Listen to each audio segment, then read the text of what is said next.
Hello नमस्ते everyone, it's me Dharmendra सुनार।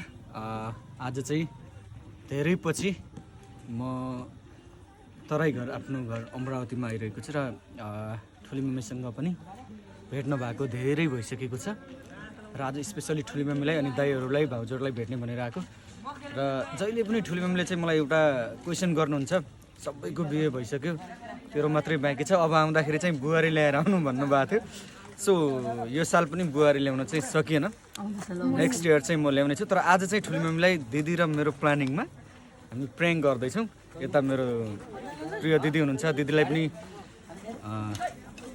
धेरै धेरै धन्यवाद छ यो प्र्याङ्कमा चाहिँ साथ दिइराख्नु भएको छ दिदीले। तर ठुली मम्मीले चाहिँ मलाई गाली गर्यो भने दिदी पनि जिम्मेवारी हुनुहुन्छ र ठुली मम्मीलाई चाहिँ म प्र्याङ्क गर्दैछु। मैले चाहिँ ठुली मम्मीलाई आज के भन्छु भन्दाखेरि यो सल ओढेर दिदीको उताबाट भाग्यमानी भयो भन्ने आउँछ। ल हामी चाहिँ प्र्याङ्क गर्नलाई रेडी भइसकेका छौँ अनि सब मान्छे यहाँ अटोमा झरेर यतातिर उभिरहेछन्। अब हामी चाहिँ जान्छौँ है घरभित्र। हामी चाहिँ पुगिसक्यौँ। अब यो साल चाहिँ बुहारी ल्याउन असफल भयो मम्मी, ठुली मम्मी।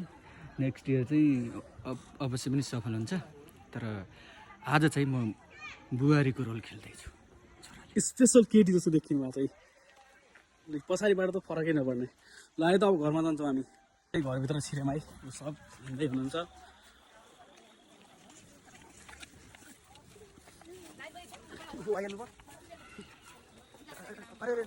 जानु जानु अगाडि जानु न, जानु न अगाडि तपाईँको लागि बुहारी ल्याएर आउँछौँ।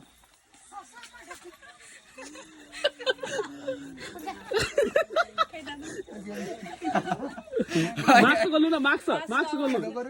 ठुली मम्मीले के अरे पत्ता लगाइहाल्नु भयो कि पत्ता लगाउन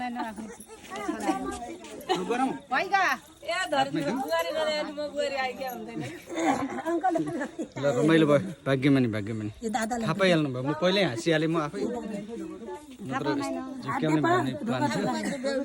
ठिक छ।